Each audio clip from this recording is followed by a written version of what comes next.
Assalamualaikum warahmatullahi wabarakatuh. Berjumpa kembali dengan Ustadz Usadah pada video pembelajaran tema 3 subtema 1. Semoga kalian bisa mempelajari materi kali ini dengan baik. Adapun materi yang akan kita pelajari, yang pertama muatan IPS dengan KD 3.2, yaitu menganalisis perubahan sosial budaya dalam rangka modernisasi bangsa Indonesia. Penemuan baru membawa perubahan sosial budaya di masyarakat. Perubahan sosial budaya adalah perubahan yang meliputi perilaku, sikap, nilai, dan tata kehidupan masyarakat. Perubahan sosial budaya biasanya terjadi dari kehidupan tradisional menuju kehidupan yang lebih modern. Salah satu penyebab terjadinya perubahan sosial adalah adanya penemuan baru di masyarakat. Penemuan baru tersebut bertujuan untuk memudahkan kehidupan manusia. Salah satu contohnya adalah sebelum adanya listrik, untuk menerangi manusia masih menggunakan lilin atau lampu templok. Setelah listrik ditemukan, barulah kebanyakan manusia menggunakan lampu untuk menerangi ruangan. Di sini bisa kita lihat manfaatnya hari ini, bagaimana lampu menyala terang di malam hari. Lalu yang kedua, sebelum ada listrik, manusia melakukan kegiatan sehari-hari dengan cara sederhana atau tradisional. Semenjak ditemukannya listrik, kegiatan manusia menjadi lebih mudah dan cepat. Banyak sekali manfaatnya dan bisa kita lihat saat ini. Alat komunikasi dengan handphone, televisi, internet, ya, di sini banyak sekali hal-hal yang bisa kita rasakan manfaatnya sekarang. Nah, untuk selanjutnya, muatan yang akan kita pelajari adalah muatan IPA. Ya. Ayo kita pelajari baik-baik muatan IPA berikut ini. Adapun KD yang akan kita pelajari, yang pertama mengidentifikasi komponen-komponen listrik dan fungsinya, melakukan percobaan, ya, rangkaian seri dan paralel. Lah, pembahasan kita kali ini adalah tentang rangkaian listrik. Oleh karena itu, ayo kita sama-sama memahami rangkaian listrik ini dengan baik agar kita mampu dan bisa menilai, melihat kondisi listrik di rumah meskipun cuma hanya sedikit ilmu yang bisa kita pelajari. Pahami dulu, ya, pahami dulu besaran-besaran listrik. Baru setelah kita memahami besaran listrik, kita akan melanjutkan materi rangkaian listrik. Yang pertama, besaran listrik adalah tegangan listrik dengan besaran satuan volt dengan lambang V besar. Besaran yang kedua adalah arus listrik dengan satuan ampere, lambangnya dilambangkan dengan huruf A besar.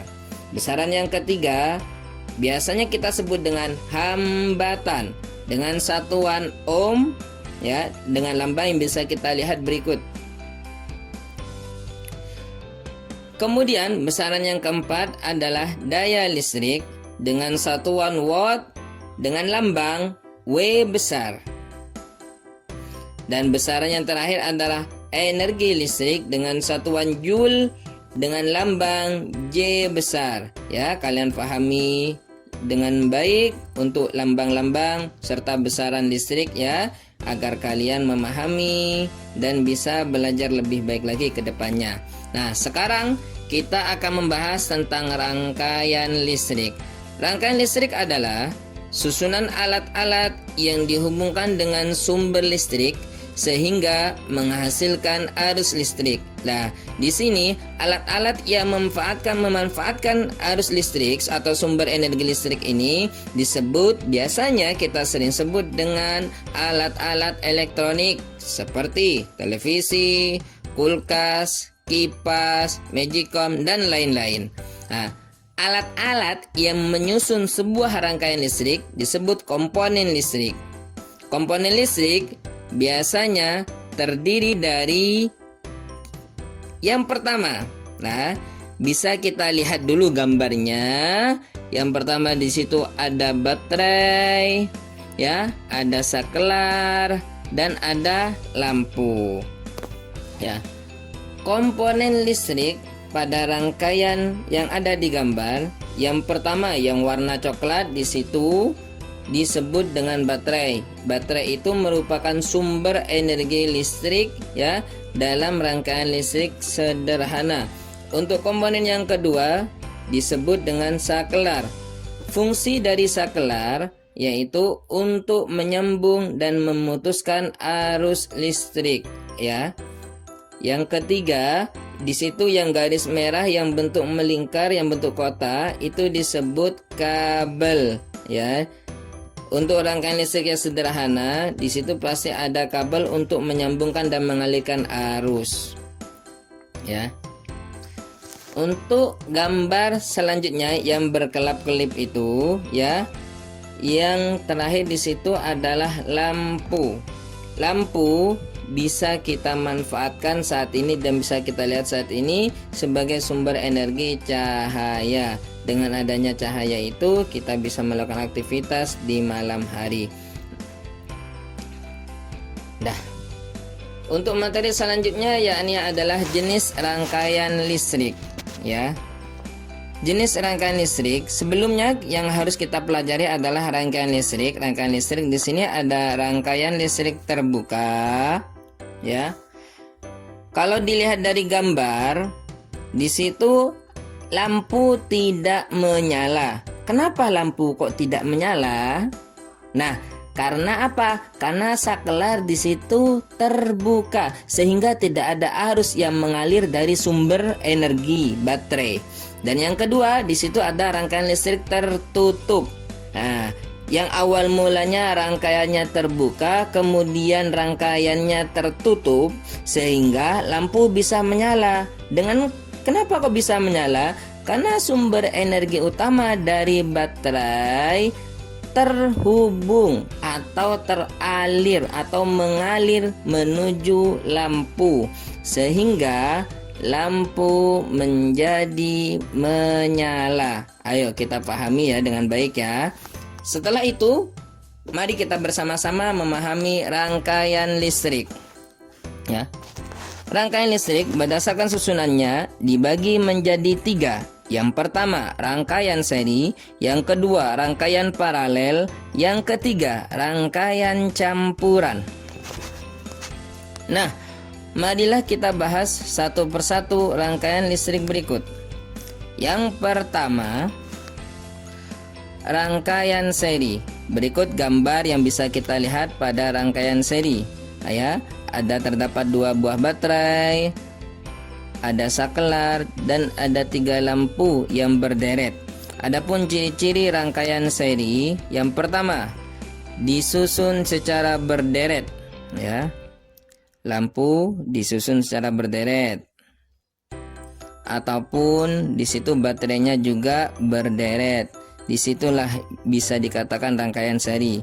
Ciri yang kedua, kabel tidak bercabang. Di situ kabel membentuk kotak, tidak ada cabang di situ pada kabel. Ya, yang ketiga, arus listrik yang mengalir pada tiap komponen sama. Yang keempat, hambatan lebih besar. Yang kelima, mengurangi biaya pemakaian kabel. Kabel tidak butuh terlalu banyak nantinya, ya. Yang terakhir, energi yang diserap komponen makin kecil. Nah, kalian bisa perhatikan pada gambar lampu A, lampu B, lampu C. Pada rangkaian seri, jika salah satu lampu putus, ya, maka lampu yang lain tidak akan menyala. Seperti contoh, apabila lampu A mati atau diputus, maka yang terjadi adalah lampu B dan C tidak menyala. Kenapa? Di situ ada arus yang tidak tersambung, ya. Karena di situ arus A atau listrik rangkaian seri ini pasti ada yang putus, ya.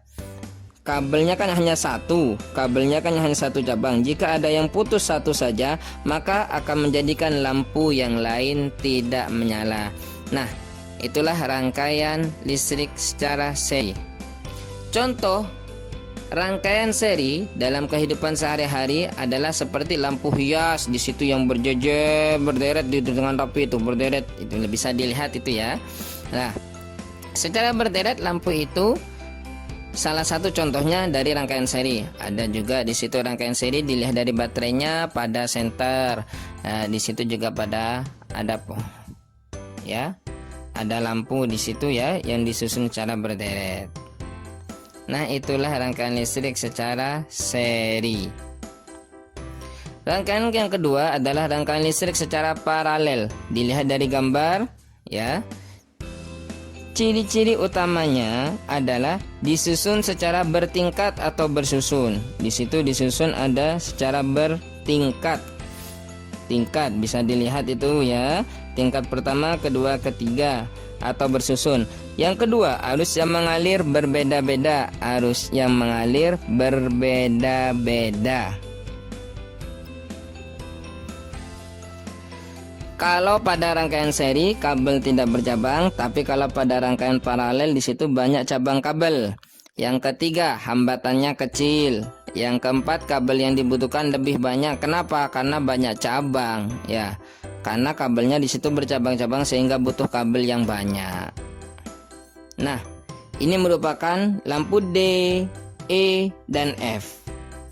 Pada rangkaian paralel, putusnya salah satu lampu tidak akan menjadikan lampu lain menjadi padam. Apabila lampu E padam, maka yang terjadi pada lampu F dan D, dia akan tetap menyala. Kenapa? Karena kabelnya berbeda. Ya, di situ kan kabelnya bercabang. Pada contoh rangkaian listrik secara paralel, ya bisa kita lihat di situ ada lampu lalu lintas. Di situ ada lampu lalu lintas berkelap-kelip ya. Nah, di situ termasuk rangkaian paralel. Ada lampu yang warna biru, kuning dan merah yang bergantian hidup. Kemudian ada lampu rumah ya.